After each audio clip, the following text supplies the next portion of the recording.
Hello and welcome to another episode of Flood City with Zara Peppers. Yeah, I know I was supposed to be coming out with a War of Thunder Know Your Enemy video today, but I should really stop talking about future videos and videos that I'm doing because it always ends up changing. But I sort of forgot that those ones are a bit more involved than my usual videos. I'm currently still doing research on it, so that'll be up probably in the next week. Plus I have some Armored Warfare stuff planned. But I thought today I would do another Cities episode of Flood City, and quite a bit has changed. First of all, we have pretty much this entire new area.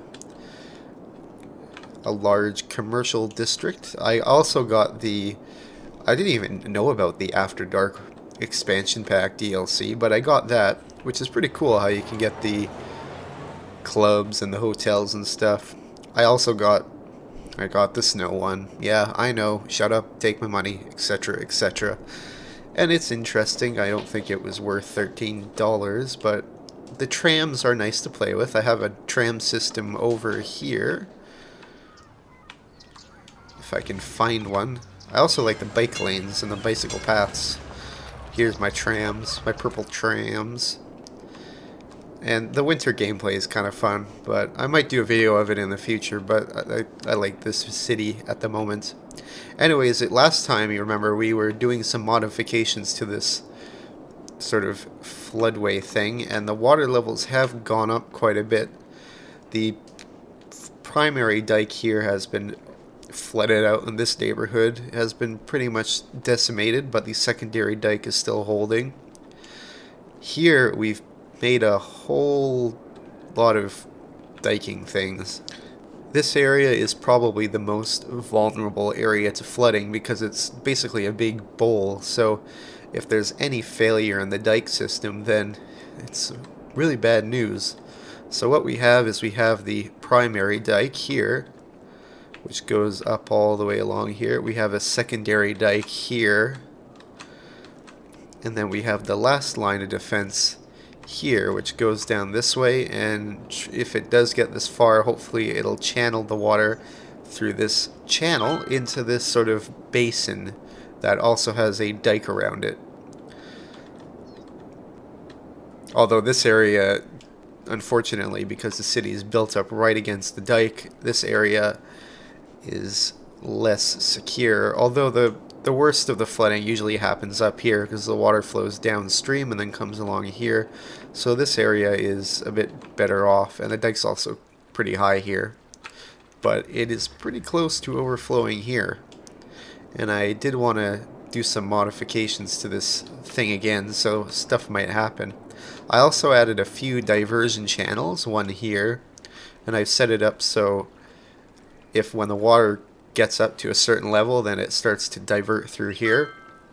So if the water goes down, then the channel closes up, but when it gets to a certain level, then it flows out. I also have a secondary diversion up here, and it's much the same story. When the water's low, this channel is empty, but when it gets filled up, it diverts it down to this river down here. So I've been quite busy with flood defenses.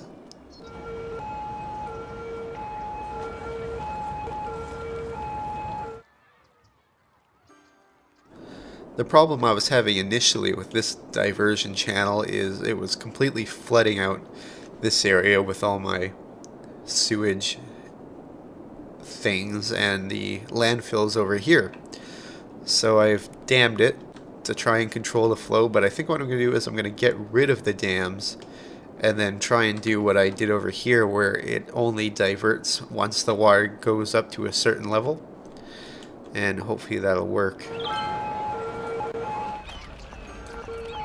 So back to the newest section, and a building in this area does make me think of a story from my youth. When I was younger, I used to really be into architecture and stuff and buildings, and although I was mainly into classical sort of stuff, Victorian, Gothic, all that, there was one particular modern building that I was quite fond of, or I should say complex of buildings. I love the clean lines, I love the sheaming silver of them in glass, And on the summer of, I was 12, and it was the summer of 2001, and I was having pizza with my dad, and I was trying to convince him, let's go on a road trip so I can go and see them. And I finally convinced him that the next summer we were going to go on a road trip to go see them.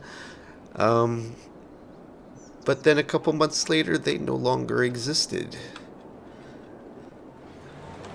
And guess what they were? The precursor to this particular building right here.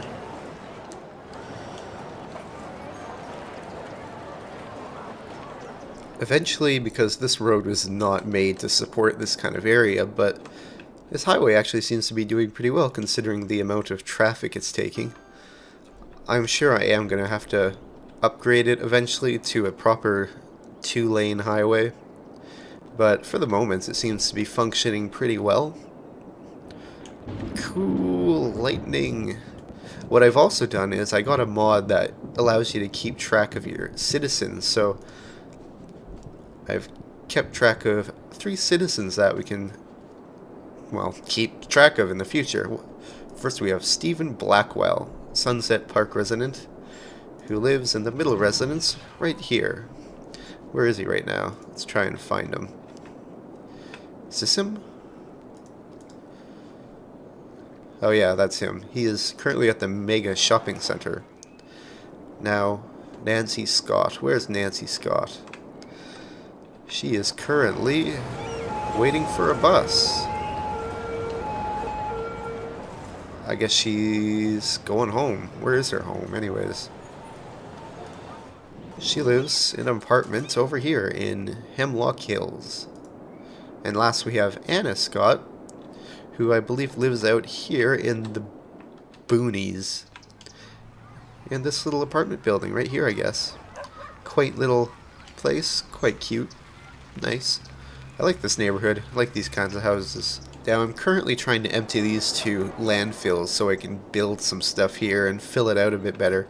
But I do have quite a bit of demand for commercial and residential, so first I think I will add some more residential up here. And plop, plop, plop, plop, plop, plop, plop, plop, plop, plop, plop, plop, plop, plop, plop. I guess we could do some nice waterfront streets too. I'll use the smaller roads though. And then this is the kind of thing I want to avoid in this video, is driveling on about doing tasks. Alright, we need some more commercials, so I'll do that and then I'll see you in a bit. And now here we are through the magic of editing. And we have quite a bit of added commercial districts. I increased this leisure, or what do they call it again? The leisure specialization in this area. So we got more commercial there, and here, and here, and more residential up here. So that should keep our demand alright for a while. Anna Scott may be having some issues soon. Let's keep our fingers crossed for her and her home.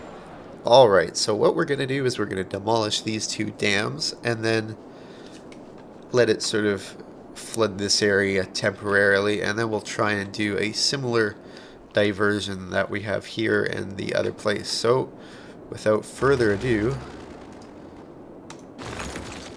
goodbye dams. Should be interesting. I don't know, this town might get pretty flooded out. I can barely see anything right now with the rain though. I might shut that off. Here it comes. And just as I predicted, this dike has done nothing.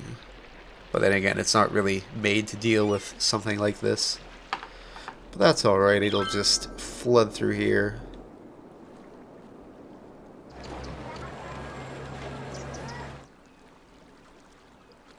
So now as that water sort of drains into the basin or valley kind of thing, this area should clear up, and I think while the levels are down I'm going to upgrade this dike so it actually, works, because it's just too low. I mean, it's so much lower compared to the water over here. Gee, that's getting a bit close. Almost seems like water is going up here. And no, not really. And now we have this whole area turning into a giant sewage-filled lake again. Poop lake. God loves swimming. We need a beach right here. Beautiful beaches to swim in this stuff. All that sewage coming down right here. Swimming through disease-ridden waters of doom. Doom. Well, I figured that this would be the perfect place for a nice little pier restaurant. Oh, well. Yum, yum, yum, yum, yum.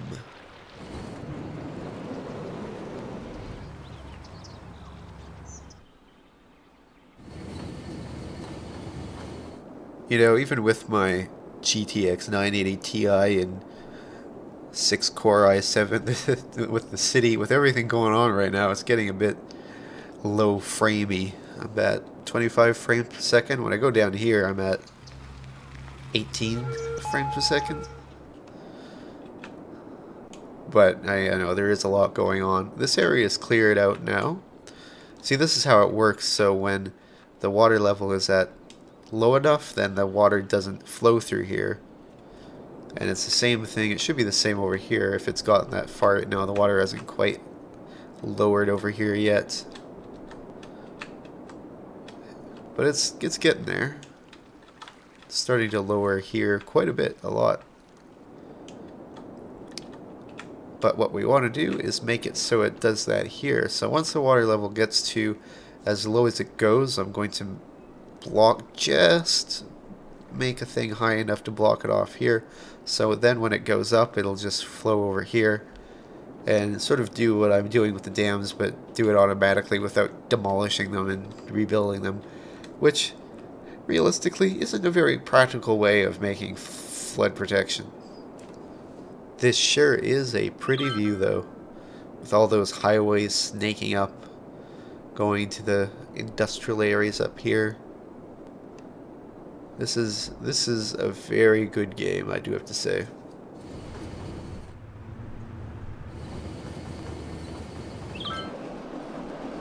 So, yeah, you remember Anna Scott, the person that we were tracking in this town?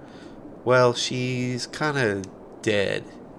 Alright, I think we're finally getting to a point where we're gonna have to upgrade this road. This is pretty jammed up too, but it's not too bad. It's still moving. A little backed up here, but that'll do. That's fine. This actually isn't that bad either, but I guess I need to think ahead.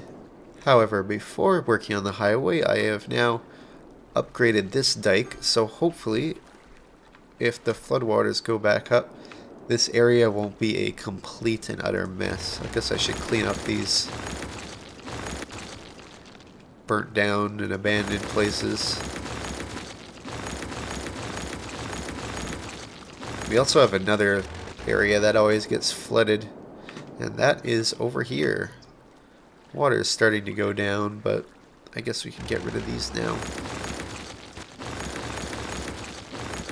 Now, with the snow DLC, there's been the addition of road maintenance, and I'm in the road maintenance thing now, but I'm not really sure what the difference between normal and boosted is. Like, the traffic doesn't seem to go any faster or anything, but if anybody knows, you could feel free to tell me in the comments. Even though I could just easily Google it, but this is more interesting, it's engaging, and all that fun-loving stuff. Okay, so I've been working on this new thing, is I've raised the land up here, so when the water is at a alright level, it will not flow into the bypass, but then when it goes above a certain point, then it will bypass through here. So let's hit play and see what happens. I guess I should make another bridge over here, so I don't know what criminals could possibly be up to in a junkyard. Plastic stealing. Those dastard plastic dealers. They're the scourge of our society. Well, now the plastic dealers will be stopped from the police station. We will call this Junk PD. And of course they have their own independent water and electricity, which is totally worth it for a joke. Right? Hey? Is this sewage even working? Does not look to be, but it does look to be working. My sewage is getting kind of overdrawn in general. Oh, gosh. Well, I guess I'm not too worried. I mean, the same thing happened when I first put the dam here. Although this does seem to be quite a bit more water than before. Well, I guess our dikes are going to be tested now. So yeah, unfortunately, I'm going to have to call this an episode. So I guess we'll be leaving on a bit of a cliffhanger. See what happens next time in Flood City. Good night. Will the city be flooded? Will Stephen Blackwell and Nazi Scott get together? Will the city be doomed? Find out next time in the next Flood City.